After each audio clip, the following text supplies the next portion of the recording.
This video is on crossing midline. When I'm talking about midline, I'm thinking about the middle of our body. So if you drew a line down our center from our top of our head down to our toes, that's midline. And during activities, we want to be able to reach across smoothly and spontaneously, especially with our dominant hand. And that is important for our overall coordination.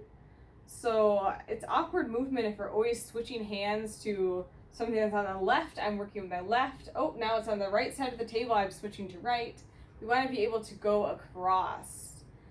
And also it's important to some of the movement patterns we develop. So one way I might see it at schools is if a child is struggling to start at one side of their paper and continue left to right. Maybe they position their paper fully on the right side, and then they have that awkward body posturing at a desk. Another thing that it can slow down is really that development of a dominant, strong hand, so it can delay fine motor skills that way. If we're always switching hands and one hand doesn't get that practice, it essentially cuts our practice opportunities in half if we're evenly splitting with our hands, so then it can delay some of that development. Also, crossing midline is important to sort of our body awareness, sort of our scheme of our bodies, understanding that we can go from that left to right, right to left, instead of being segmented into half. So left, right, we want to put that together and have that full body scheme.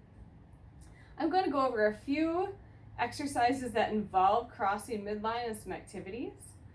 To start out with more of a gross motor, no materials exercise, what I like is cross crawls. So what you do is you take your elbow and bring it to your opposite knee. So lift your knee up and you go across with your elbow. This can be a little tricky to coordinate initially.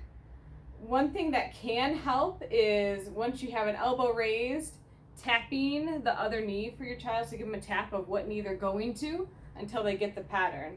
And it takes a few tries, but it will get smooth. If it's tough for your child, just break it down, go slow, and as you build up, you can go faster and faster. Another one that can be a good place to start if the cross crawls are very hard to begin with is windmills. So this one might cut out of the screen a little bit, but you have your hands up. You bring your hand to your opposite foot. So this one, there's less balance involved. You don't have to be up on one foot with your knees, but you're still going across your body to touch your other foot. So those are two ways to cross midline with more of a gross motor exercise. We'll also look at a pattern, the figure 8 pattern. So like this sort of a shape. And on paper we can do this, so we'd have it up in front of our child on a tabletop, and we can work on tracing this pattern, so it involves Xing in the middle and going across. Sometimes I make it butterfly wings, so going over the figure 8 in a few different colors, but then also adding a butterfly body in the middle. The bigger the paper, the better, right? Because that's more arm crossing. Another way you can do this is just grab onto a toy and kind of be our pointer, our visual as we go. And we can make that figure 8 in the air too. Crossing in the middle. One hand only is the goal here though. One thing to remember in some of our daily activities with crossing midline is if we're at a table and we have some different things spread out, that can be a great way to work on midline crossing. So some large scale art or activities like games with different pieces. But remembering what we believe our child's most dominant hand to be, sticking with that. So if we see our hips turn, so they're always turning their hips to reach something, that's not crossing midline, right? I bring midline with me, so I'm still on my right side when I'm grabbing. What we want to encourage them to do is twist, rotate at their trunk as needed, but really going across. So at a tabletop when sitting, we don't want to see ourselves scooting. We want to see that rotation at the trunk. Same when we're sitting down. So I'm going to bring my camera with me, and I'm going to show you an activity on the floor here. All right. So right here, I don't have many large papers at home, so I just took a paper bag. What I'm going to do is make a rainbow with this. So I take a color, starting with my red, and I have to go across my body when I'm sitting cross-legged like this. One thing I could do though is do a scoot. We want to avoid that. Again, rotating at the trunk and reaching. So with large scale art like a rainbow, we can go all the way across. And we get a few repetitions because we have to switch to the different colors. So reaching across. And we can also do this again with non-writing toys, so maybe less of an art activity, more of a general toys. You can use an exercise ball if you have one. Or another way I like to do this, you can just use a couch or chair. So I have my chair set up back here to show this. What I can do is one of two things. I can use my chair. So I'm gonna pop my legs up here. And I'm on my shoulders, right? And I need to use one arm to stabilize.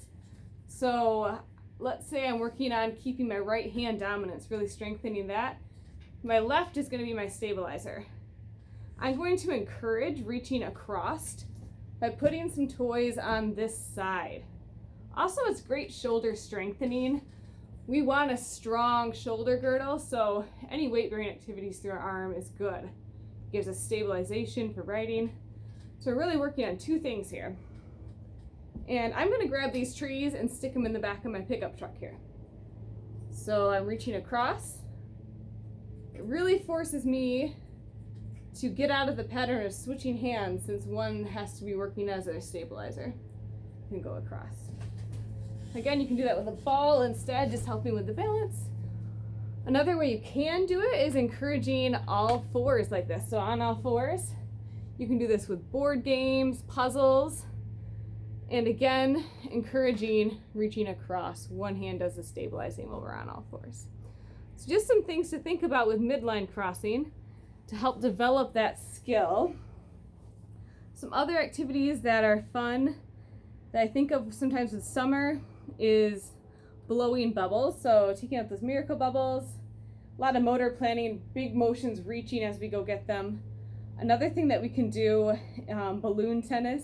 So you can just do it you can do it with tennis rackets or even fly swatters. But you can do it with your hands too, bouncing a balloon back and forth. The balloon slows down the motion, but we can focus on using one hand and really challenge based on where we toss the balloon back towards our child, reaching across. So if you have an object to hold, if you have a racket, that can be helpful because the hand holding that is the one in charge, right? So when we do that activity, we can encourage that one to do all the reaching. But those big motions are good in this case. Hope that gives you some ideas to get started. If you need some more, of course, just email me. Thank you.